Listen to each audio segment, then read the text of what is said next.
Hivi ndivyo Saidi Salim Awazi Balesa alivyotoka kwenye umaskini mpaka kuwa bilionea. Uko na mimi msimuliaji wako pendwa Godwin Joe.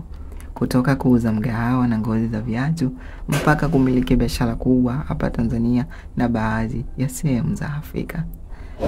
Kama ni mara yako ya kwanza, subscribe kisha gusa alama ya kengele kupata notification zote. Saidi Salim Awazi Balesa alizaliwa mwaka 1949 mjini Zanzibar. Alisoma huko elimu ya msingi hadi alipofikia umri wa miaka 14 ambapo aliacha shule kutokana na maisha ya familia kuwa magumu.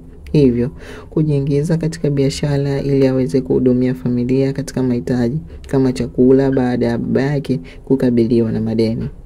Naam, katika miaka ya 1960 wakati Tanzania ilipokuwa nchi ya kijamaa na Kenya ikifuata siasa za kibepari, Balesa aliweza kununua mabaki ya mazao ya baharini kama mifupa na maganda ya viumbe wa baharini na kuyauza Mombasa. Kutokana na tofauti ya kifedha iliyokuwepo wakati huo, aliweza kununua ngozi za viatu kutoka Kenya na kuzitumia kushonea viatu hapa Tanzania. Baadaye alifanya biashara ya viazi, mikate na ice cream. Katika miaka ya 1970, Balesa alifungua na kuendesha biashara ya mgahawa. Mgahawa huu aliununua kutoka kwa mgeni wa Kihindi ukiwa na jina la Azam, jina ambalo analitumia kama nembo, yani brandi ya bidhaa zake mpaka sasa. Katika miaka 1990 alianza uwekezaji katika viwanda. Kwa sasa kiasi kikubwa cha mchele na bidhaa za nafaka zinatoka katika kampuni ya Balesa Group iliyopo Kipawa, yani flour mill.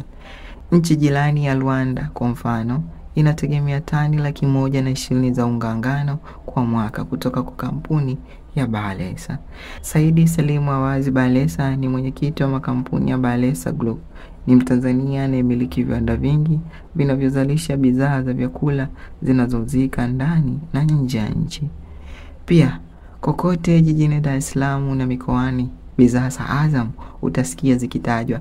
Azam ni nembo, brandi ya bidhaa zinazotengenezwa kupitia makampuni ya Balesa. Azam ni neno la Kihindi linalomaanisha ukubwa. Balesa amejijengea jina kibiashara, kwani si ajabu kusikia watu wakisema amka na Azam, shinda na Azam au sherehekea na Azam. Tafsiri yake ni kwamba katika maisha yetu ya kila siku tunatumia bidhaa za Azam kwa kiasi kikubwa sana. Mapato yake kwa mwaka ni zaidi ya dola za Kimarekani milioni 520, zaidi ya Tanzania shilingi trilioni 1, huku akiwa na wafanyakazi zaidi ya 2,000 wenye ajira rasmi. Balesa ni mtu maarufu katika harakati za mapinduzi na maendeleo ya viwanda Tanzania bara na visiwani. Katika muda wa miongo mitatu tu ameweza kujenga timu imara ambayo inasimamiwa na wakurugenzi makini ambao ni watoto wake mwenyewe. Balesa Group ina matawi katika nchi 6 ambazo ni Rwanda, Burundi, Uganda, Malawi, Zambia na Msumbiji. Amejikita katika usindikaji wa vyakula. Ana viwanda vya kusaga unga ngano na mahindi, viwanda vya ukoboaji wa mchele, uandaji wa vyakula kama mkate, chapati, vinywaji kama maji ya uhai, juisi ya matunda na soda pamoja na ice cream. Pia ana kiwanda cha vifungashio vya bidhaa mbalimbali, biashara ya mafuta ya magari na mitambo. Vile vile anazo boti za usafirishaji abiria ambazo hufanya safari zake katika bahari ya Hindi. Hali kadhalika anafanya biashara ya usafirishaji mizigo, yani Azam Logistics. Katika michezo, Balesa anamiliki timu ya mpira wa miguu ijulikanayo kwa jina la Azam Football Club ambayo imefikia kiwango cha kucheza ligi kuu Tanzania bara. Unapomzungumzia Saidi Salim Balesa, unazungumzia mtu anayesimamia maono yake na kuhakikisha yanatimilika kikamilifu. Ana uzoefu mkubwa katika usimamizi wa biashara. Ni mtu anayefanya tafiti juu ya maendeleo ya viwanda na masoko katika kutambua mahitaji ya watu mbalimbali ndani na nje ya nchi. Licha ya kutangaza bidhaa zake kupitia redio na television, anapata fursa ya kujitangaza kupitia timu yake ya mpira wa miguu anayoimiliki, yani Azam Football Club. Hivyo anatangaza bidhaa zake kupitia michezo.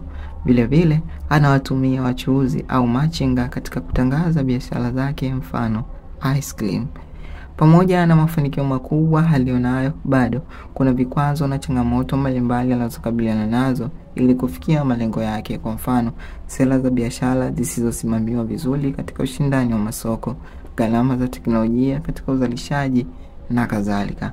Bakhresa ni mtu anayehamasisha Watanzania wasiogopi kujifunza kwa vitendo, kwani wengi hofia changamoto zinazoweza kusababisha anguko katika biashara, lakini mjasiriamali anapaswa kujiamini katika mawazo yake na kujiwekea mipango madhubuti.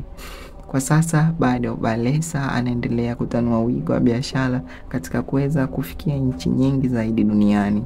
Hata hivyo, anaamini kwamba bidhaa zake bado hazijatosheleza soko la ndani. Pia anatoa ushauri kwa Watanzania, hususan vijana, wajitahidi kufikiri vizuri na kutazama fursa zilizopo nchini kwa kuanzisha miradi mbalimbali ambayo itawainua wao kiuchumi, ili hatimaye kuondokana na umaskini unaolikabili taifa letu.